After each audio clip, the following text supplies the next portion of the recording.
नगमा निगार writer Javed Akhtar ने एक tweet किया है जिसके सबब वो तनाज़ात के घेरे में आ गए हैं। जावेद अख्तर ने अपने ट्वीट में लिखा है, हिंदुस्तान में तकरीबन 50 साल तक लाउड स्पीकर पर आज़ान हराम थी और इसके बाद ये हलाल हो गई और इस कदर हलाल हो गई कि इसकी कोई हद ही नहीं रही। अजान करना ठीक है लेकिन लाउड स्पीकर पर इसे करना दूसरों के लिए दिक्कत का सबब बन जाता है। मुझे उम्मीद है कि कम से कम इस बार वो इसे खुद करेंगे। तो ये ट्वीट किया है जावेद अख्तर साहब ने और इस ट्वीट के अंदर उन्होंने एक बार फिर से जो लाउड स्पीकर पर आज़ान होती है उसको निशाने पर लिया है और लिखा है कि हिंदुस्तान में तकरीबन 50 साल तक लाउड स्पीकर पर आज़ान हराम थी, इसके बाद ये हलाल हो गई और इस कदर हलाल हुई कि इसकी कोई हद ही नहीं रही। हालांकि उन्होंने आगे इस बात का भी जिक्र किया है कि आज़ान करना ठीक है लेकिन लाउड स्पीकर पर इसे करना दूसरों के लिए दिक्कत का सबब बन जाता है और मुझे उम्मीद है कि कम से कम इस बार वो इसे खुद करेंगे। तो कद्दावर स्क्रिप्ट और नगमा निगार राइटर जावेद अख्तर का ये ट्वीट और इस ट्वीट के बाद वो तनाज़ात के घेरे में आ गए हैं। जावेद अख्तर के ट्वीट को एक बार फिर से आपको पढ़कर सुना देते हैं जिसमें उन्होंने लिखा है, हिंदुस्तान में तकरीबन 50 साल तक लाउड स्पीकर पर अजान हराम थी और इसके बाद ये हलाल हो गई और इस कदर हलाल हुई कि इसकी कोई हद ही नहीं रही। अजान करना ठीक है लेकिन लाउड स्पीकर पर इसे करना दूसरों के लिए दिक्कत का सबब बन जाता है। मुझे उम्मीद है कि कम से कम इस बार वो इसे खुद करेंगे।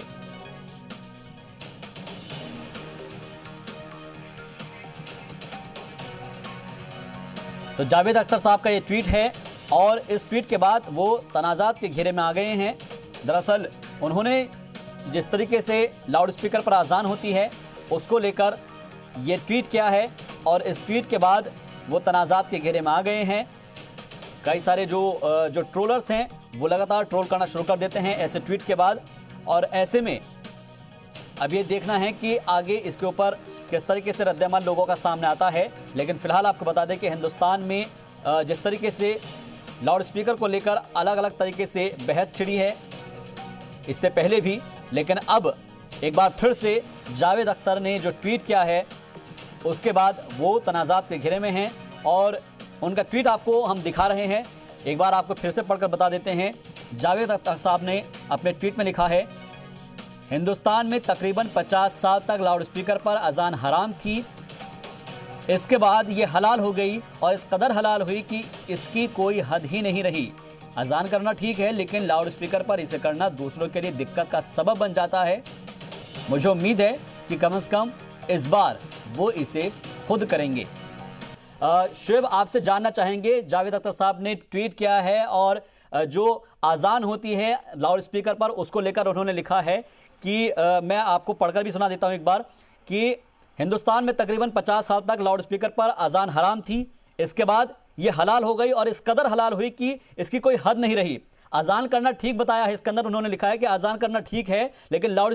स्पीकर पर इसे करना दूसरों के लिए दिक्कत का सबब बन जाता है। मुझे उम्मीद है कि कम से कम इस बार वो इसे खुद करेंगे। इसके बाद से जो ये ट्वीट आया है कई ज़्यादा अलग अलग लोगों के रद्द-ए-अमल भी सामने आए हैं। फिलहाल आपसे जानना चाहेंगे कि इस ट्वीट के आने के बाद से जो मजहबी रहनुमा हैं उनकी तरफ से कोई रद्द-ए-अमल आया है?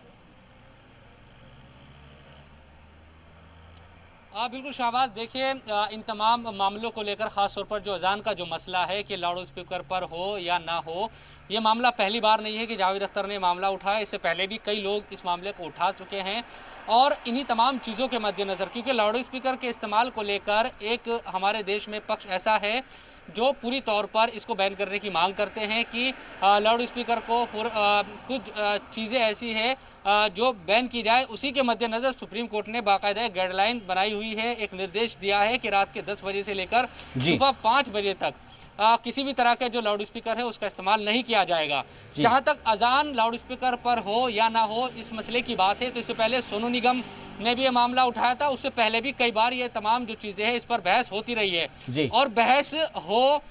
इसमें कोई बुराई नहीं है कि किसी मामले पर अगर बातचीत होती है, लेकिन फैसला किस तरह से हो, क्योंकि जो मामला है अजान शब्द का जब इस्तेमाल होता है या फिर हम किसी दूसरे मजहब के किसी भी इस तरह के शब्द का इस्तेमाल, कोई मजहबी शब्द है उसका इस्तेमाल जब करते हैं तो लोगों के जज्बात उससे जुड़ जाते हैं, भावनाएं उससे जुड़ जाती है, तो फिर सोचना पड़ता है और यकीनन उस पर किस तरह की डिबेट हो, इस पर विचार करने की ज़रूरत महसूस होती है। जहाँ तक अभी फ़िलहाल मौजूदा दौर की बात है तो हमारा जो मुल्क है या पूरी दुनिया है एक ऐसी महामारी से लड़ रही है, कोरोना जैसी महामारी से, और उस पर सबका ध्यान है। तो कई लोग जिनसे हमारी बात हुई जो मजहबी रहनुमा है मुस्लिम, तो वो इस बात को लेकर शंका जाहिर करते दिखे कि इस मौके पर जब पूरा देश एकजुट होकर लड़ रहा है, जावेद अख्तर को ऐसी क्यों उनकी अचानक से उनके जहन में अजान, लाउड स्पीकर पर जो अजान होती है उसको लेकर उनके जहन में मामला क्यों आया, तो इस पर इस तरह से अपनी राय जाहिर कर रहे हैं। दूसरी तरफ लोग ये भी कह रहे हैं कि लाउड स्पीकर के मामले को लेकर एक खुले तौर पर बहस करने की जरूरत है, उसमें धर्म या किसी भी मसले को ना देखा जाए, उसमें फिर पॉलिटिकल पार्टीज का भी मामला हो, रैलियां होती है, सड़कों पर लाउड स्पीकर के जरिए प्रचार किया जाता है, जब चुनाव होते हैं सभी धर्म, चाहे वो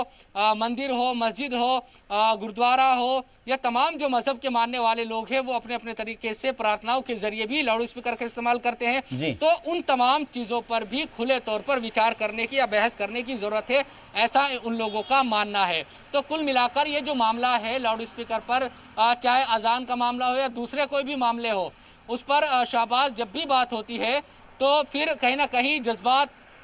जुड़े नज़र आते हैं लोगों के, और फिर वो उसी तरह से बात करते नज़र आते हैं। हिंदुस्तान में जहां तक अजान के लाउड स्पीकर पर होने का मामला है, ये 70 के दौर में शुरू हुआ था। यकीनन उससे पहले जो अजान होती थी या मोहम्मद साहब के ज़माने में भी उस वक्त लाउड स्पीकर नहीं थे, लेकिन लोग फिर ये तर्क देते हैं कि उस वक्त या 70 के दौर से पहले उतनी आबादी भी नहीं थी, उतनी ज़्यादा